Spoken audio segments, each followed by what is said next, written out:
Hey everybody, welcome to another episode of Thought Leaders. I'm your host, Chris Shang, and today we have Mike Kail, who is the CTO of PrimaryIO. Super extensive background in the technical side of things, so really happy to dive in. But thank you so much for joining us, Mike.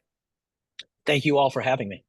Of course, tell us a little bit about PrimaryIO, what you guys do, what kind of companies you guys work with, and then we'll get into your story. Absolutely. So PrimaryIO has developed from the ground up a cloud native SaaS platform that delivers disaster recovery as a service and ransomware recovery and protection as a service for VMware workloads. And we focus on using IBM Cloud as the disaster recovery um, DR location. So we're a deep technical partner with both VMware, now Broadcom, as well as IBM Cloud, and leveraging IBM Cloud VPC as the DR landing zone because of some of the bare metal aspects of VPC in IBM Cloud. And the customers we work with, I mean, we're vertical agnostic. So we're working with retail merchandising firms, automotive firms, airlines, delivery firms, financial services. It kind of runs the gamut. So everybody, the common thread or theme is everybody needs disaster and especially ransomware recovery and protection in today's day and age, and that's what we're providing. Got it. Very cool. Before we're gonna talk about that, because I feel like that there's a lot of relevancy, just kind of I think like from maybe what the general population maybe thinks about, security right now, just given CrowdStrike and what happened with that and the whole nine, which is relevant, right? But would love to kind of get an understanding around how did you end up in this role in the first place? How did you become a CTO? Where's the technical curiosity come from? Walk us through what that looked like, and maybe that started off with a computer in the garage that your parents got at a young age. I'm not sure, but that tends to seem to be said a lot of the times here. But go for it. Very timely because ironically, I'm currently at my parents' home in my hometown of Farnhamville, Iowa, which has a population of 400 people. Oh wow. And I grew up on a farm, and during the 70s and 80s, farming wasn't super economically viable. So in 1980, we sold our farm. My dad bought a TRS-80 Model 2 computer and taught himself, some programming and usage of it to start his own bookkeeping and tax service. So I got interested in programming, started in BASIC as everyone or most people did back then, and wrote some basic amortization table programs for my dad. And then thankfully, as a my freshman year in high school, our algebra teacher started a programming class, and we learned Pascal. So we started with BASIC, and then we learned Pascal. And like originally, I thought I wanted to be an accountant, kind of following in my dad's footsteps. I'd been a very bad accountant or very bored at it, and I found programming to be very, very exciting. So ultimately, I then went to Iowa State, majored in computer science, and back then Iowa State was one of the first accredited computer science programs in the U.S. Hmm. So we had a very fantastic program. I graduated with a degree in computer science, interned at Control Data Systems, and they actually hired me while I was still in college, and joined them as really a system administrator. So I was much better at sysadmin skills than programming. Not smart enough to be a programmer, but I was maybe jack of all trades, master of none. So I applied more to sysadmin, and that kind of morphed into various roles. Kind of, I like to say DevOps before it was cool or a term. I worked at First Virtual Holdings in San Diego, which was one of the first internet common payment systems back in '95. That's back when putting your credit card into a web browser was kind of taboo. There was no Hmm. security around it. So we had a whole round trip email verification thing. Other well-known companies I worked at during that time, MP3.com, Network Car, which became Network Fleet, which ultimately got acquired by Verizon. And then, let's see, fast forward to that, I moved to the Bay Area. I was VP of IT operations at a company called Intensity, which did a natural language processing and sentiment analysis of the Twitter fire hose. But this was back in like 2008 through 2010. So it was early days of Twitter. It was early days of NLP and kind of pre-AI slash generative AI.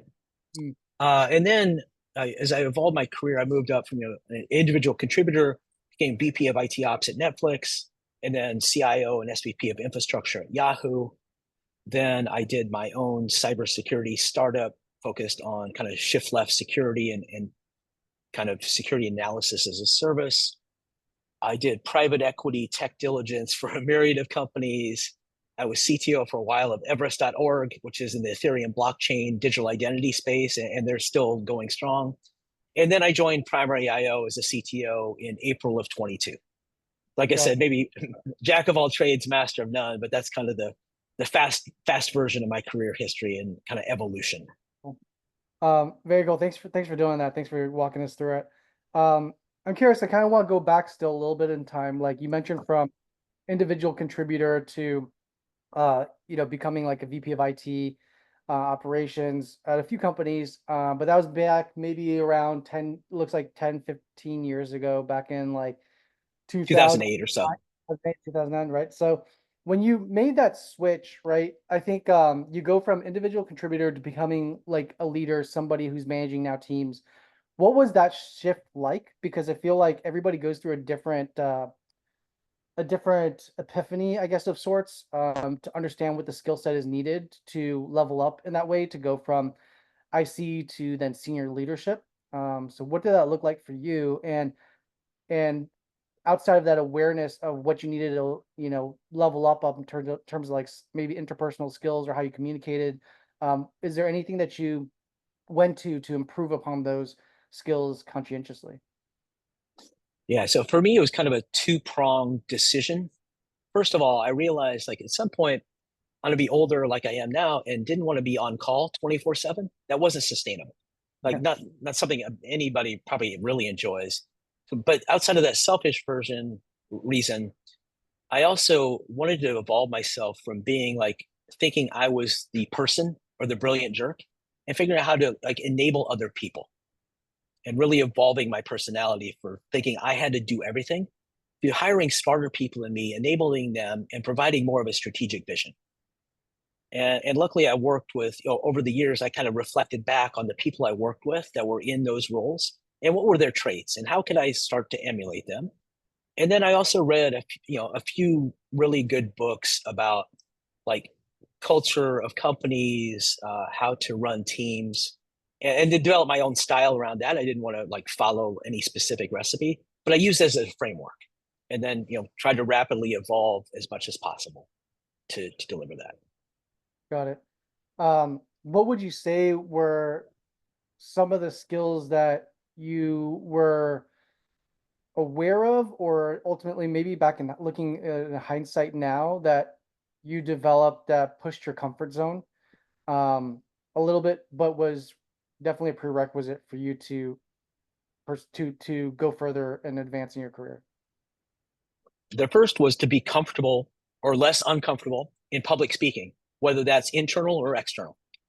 So luckily, I got a few public speaking engagements at CIO conferences, and that's always uncomfortable. But then trying to be articulate and putting forward a vision, setting example for both external peers as well as your internal teams, and just practicing that over and over. And thankfully, I had a good kind of presentation coach for a while that really helped me evolve and like slow down how you talk, don't rush through things, just don't say a lot, which I'll probably do on this podcast. But I try not to say a lot.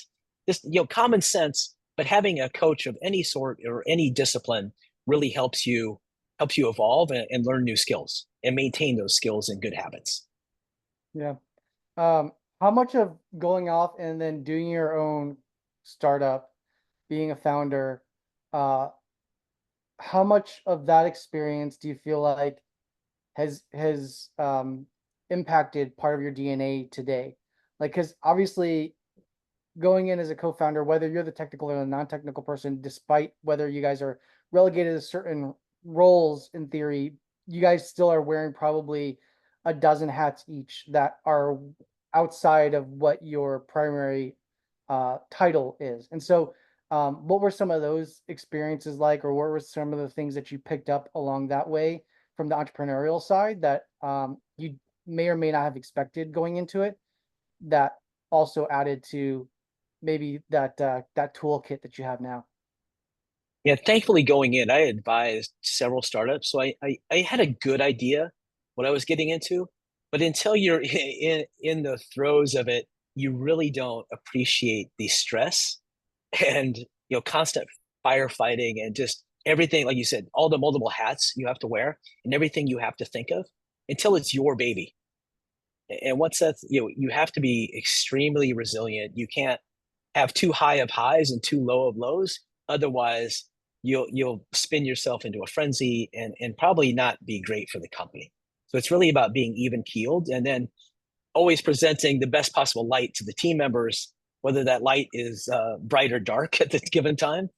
Once again, trying to like lead by example and keeping a very, very common temperature or even Interesting. temperature. Yeah. Um, Interesting.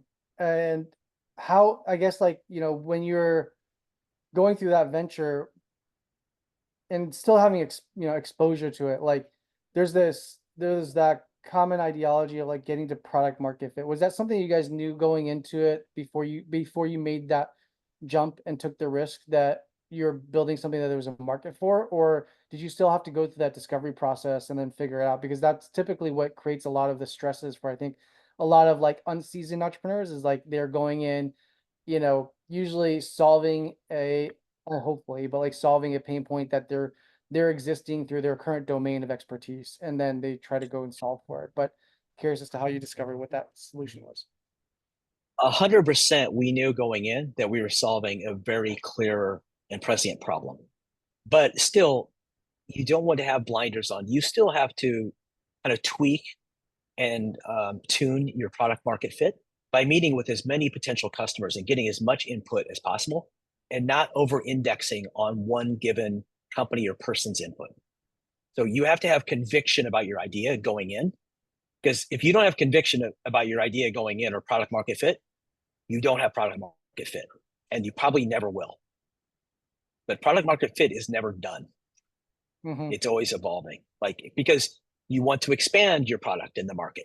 You don't want to have a limited total addressable market.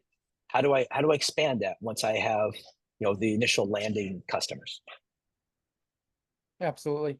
Um, and then between then and fast forward today, I mean, I feel like you've been in a lot of different types of like leadership advisory roles, um, for the better part of close to, to like a past decade, right? And so I'd be interested to kind of, you've been somebody who's in this space for a long time, uh, gone through the internet boom and bubble and few different versions of what that looks like.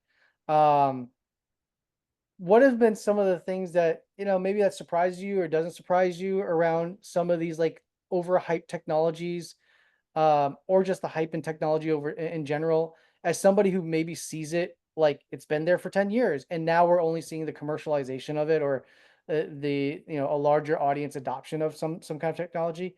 Um, as somebody who, maybe has a little bit more exposure to that, I'm curious as to like how do you think about it, and and again, maybe what are some of those things that you have seen that's come and gone, and some of the stuff that's stuck around, and some of the stuff that hasn't really, and maybe your insights as to why that might have been.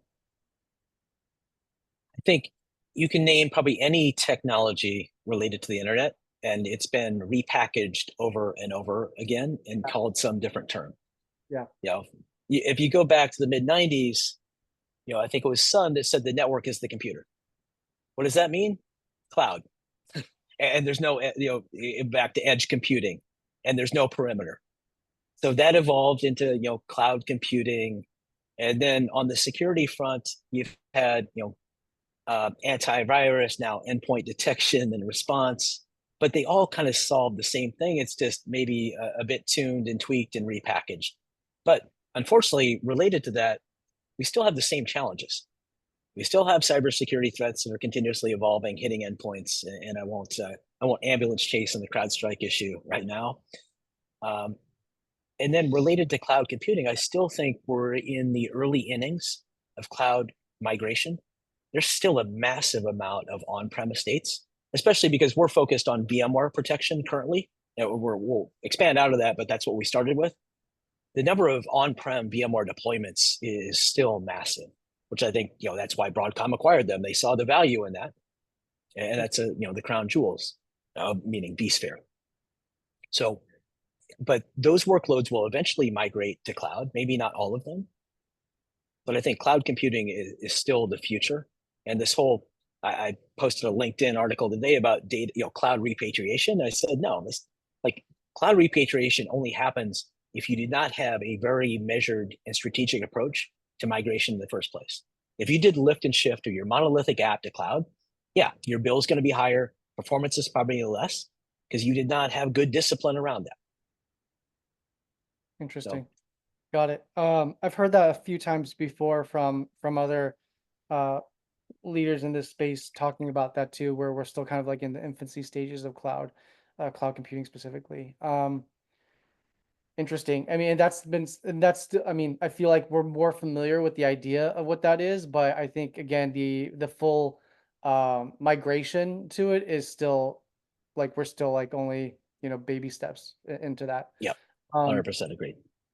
yeah, and I mean, maybe let's go into that a little bit. Like, what do you anticipate as we start, getting into scale with cloud migration? Like, potential. I know you mentioned about the disciplines around it, but like, what are the things that could go wrong that you've seen go wrong? Um, for companies that are doing it that, and I think a lot of the times it's maybe like a resource, maybe it's a blend of a resource issue, but also like uh, the awareness or knowing what the best practice is to do something. Um, so what are some of the instances where you've seen that it hasn't gone well, and for maybe some of these, yeah, companies that haven't instituted or gone through the things that you just mentioned? There's a few pillars of discipline or lack thereof that I see. So first off, the lack of understanding of composable infrastructure and using infrastructure as code to properly maintain your cloud environment and not have configuration drift and human error introduced. Moving from traditional security paradigms using or firewall appliances and moving into more segmentation of security groups in cloud, understanding those constructs, and then comes in the whole cloud FinOps aspect, meaning it's very easy to spin up resources when you don't understand what the associated cost is. Like somebody asks for something and some classic on-prem, especially around VMware, you always over provision because you don't want the devs coming after you. So you give more RAM, you give more vCPUs. And if you do that in cloud, your costs go up very quickly. And then your CFO is coming to have a little chat with you, which is not pleasant. Yeah. So those are the key initial pain points, and then maintaining cloud environments and having this concept of zero trust security and a perimeterless network. And how do you maintain security and governance around that? You have to evolve your skills into these new paradigms, and Yeah. that's not done overnight. Yeah, that's for sure. Um, I feel like I mean, it's an interesting point what you talked about, which is like it's it's this balance of figuring out like the budget cost to make this shift happen at in a way that can get the adoption or the buy-in from senior leadership within an organization, without maybe fully understanding the implications of not doing it, or like the implications of it doing it incorrectly, and then being able to communicate that across all senior leaders so that this can actually happen.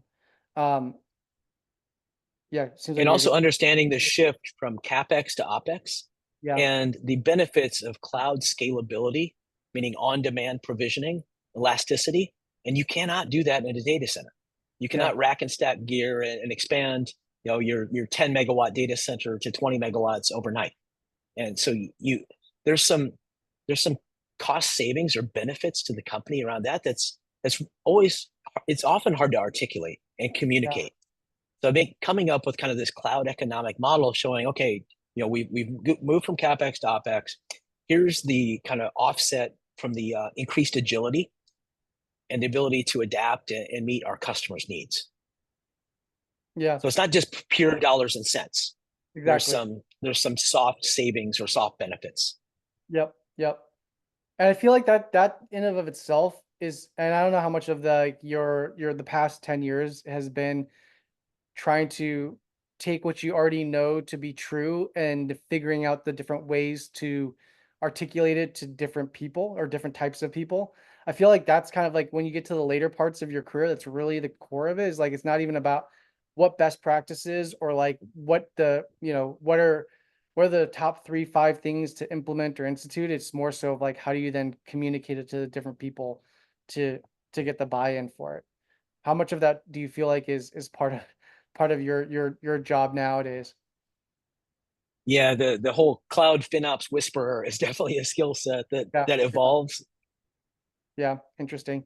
Um, and with, you being at PrimaryIO now for almost 10 years as well, how have you seen that company evolve, right? Like, you coming in more so as an advisor, then escalating into a CTO role in the past few years.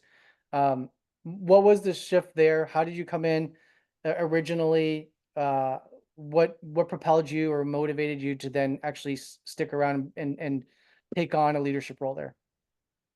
So when I was an advisor, the original product was called HDM, which was a hybrid data management, which was doing cloud migration using a caching technology that allowed you to migrate workloads to cloud.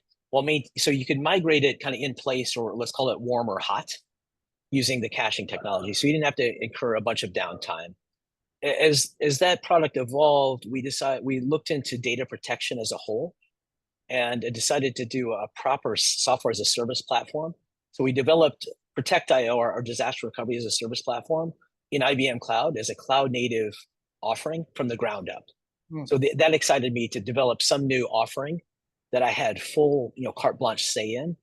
And obviously, my team's the smart ones developing it, but the whole I get to drive the strategic vision, and that includes ransomware protection and recovery as well, because that's hyper important in today's day and age, because it's not a matter of if, it's a matter of when the company gets hit. And got then it. be able to have proper data protection and cyber resiliency is paramount to any company. Yeah, absolutely.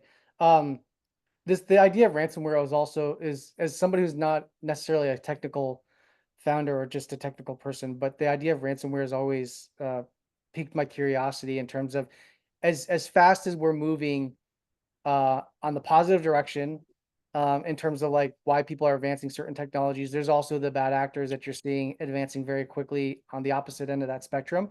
So for every like exponential good, I always think about there's an exponential bad to it. How much of that do you think about, right? I think because the thing that kind of keeps me up is all this talk of like what AI's potential could be and what it can do, but similarly what can it do and what is the potential on the opposite side of like improving humanity, right? And it could ultimately do a lot of other things, and not in the way of like replacing humans, or not even in the way of like, how I think like a lot of people are thinking about what a full, adoption of that technology could mean. But like I think about just even like today, and you see, I mean, I don't know if you're personally seeing this, but like it's almost like it's like if I was comparing a year ago versus to today, the amount of like AI, and I'm somebody who knows this space, but like AI like fraud that is happening, whether Uh, it's calls that are happening that's using AI, or like emails, or through the different channels, or through social media, getting you to try to buy something, or using like a celebrity and doing deep fakes and having them talk about content that's not real to them. I don't think people are fully aware around like how much they're actually consuming of that. Um, and this huge like idea of like misinformation. I feel like it just in the past 3 to 6 months, it's been a drastic change. What is that? Is that something you've noticed, one personally, but then also from a professional standpoint? Like, how are you thinking about this? First, the bad actors are always attacking companies, and they only have to get it right once. Yeah, Uh, If you're trying to prevent cyber attacks or AI based attacks, you have to be right and protected all of the time. So that's the current challenge. That's the first challenge, because it's a constant barrage. My view of AI, instead of artificial intelligence, I like to call it often augmented intelligence. Back to the like, I don't think it's going to replace a lot of people's jobs, because we've always every wave of technology is like, oh, my job's going away. And what happens is you enhance your job and upskill and do more with do more faster with AI. And so that'll happen.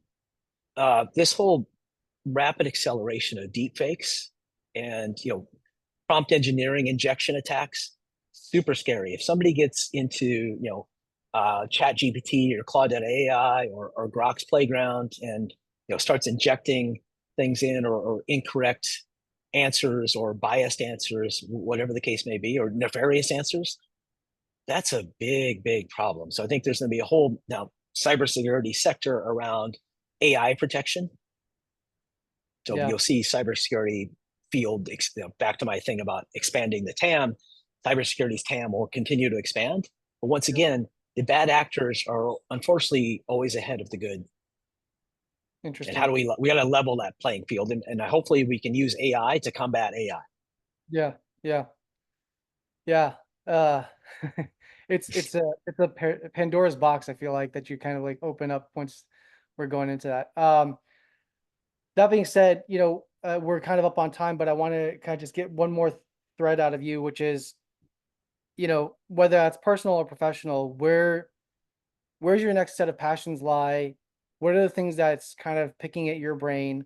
Whether it's a problem to solve or some kind of trend that you're seeing as an opportunity.